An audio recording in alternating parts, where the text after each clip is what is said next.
Let's make Bun Bo Hue. Bun Bo Hue is really making waves to be known and loved by many foreigners lately. It's about time they get to know more than just pho and gói cuốn. This is my recipe to make authentic Bun Bo Hue. Bun Bo Hue is a bit more extensive to make compared to pho. Unless you are cooking this for a big family or a party, I would recommend you just have it at the restaurant because this would take you much time, effort, and way more money than it should be for a couple of bowls of noodle soup. There's a long list of different toppings and meats that can top off this bowl. But for my bowl, the toppings are beef ribs, oxtail, beef shank, pork blood, some pork hock, and beef flank steak.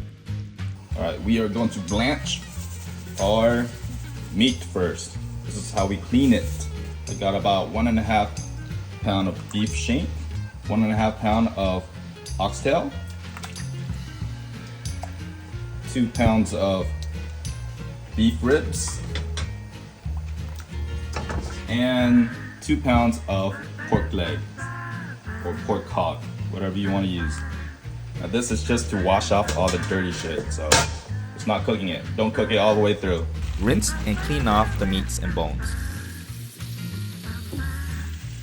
Back on the stove with enough water to cover, plus some more. Skim off any foam that floats to the top. Season with around 4-ounce rock sugar, 1 tablespoon chicken granulate, 2 cans of vegetable soup, 1 yellow onion. This onion was huge, so I used half. 3 shallots.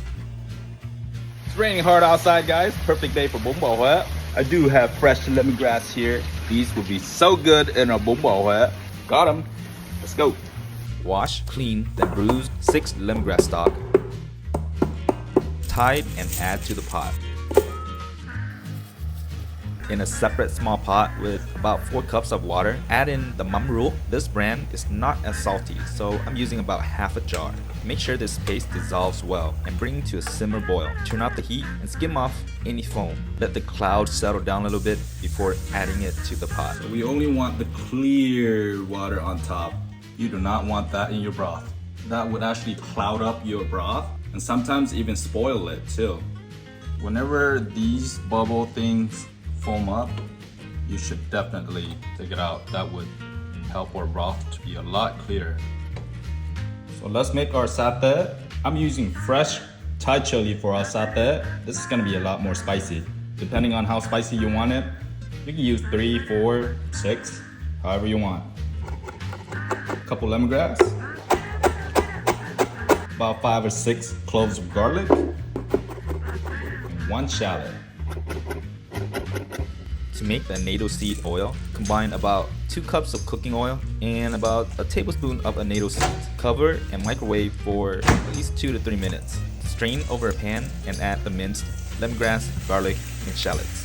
Brown it for about 5 minutes before adding in the minced chili. Simmer for about 3 or 4 minutes before adding it to the pot.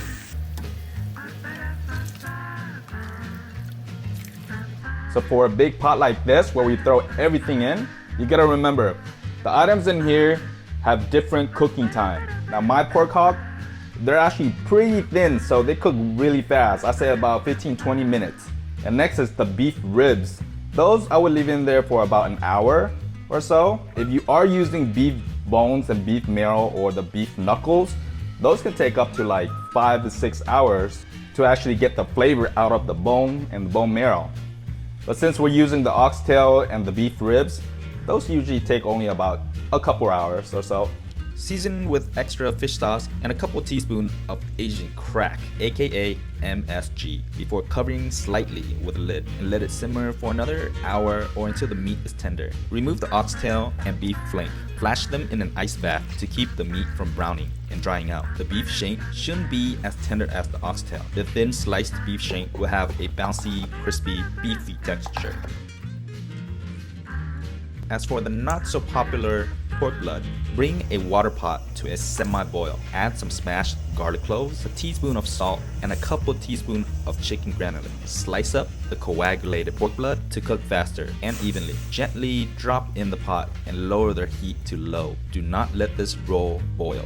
Only parboil on low for about 30 minutes, then rinse off with fresh water and set aside. The medium rare flank steak is a recent favorite of mine to add to Bun Bo Hue, thinly sliced against the grain at an angle for best results.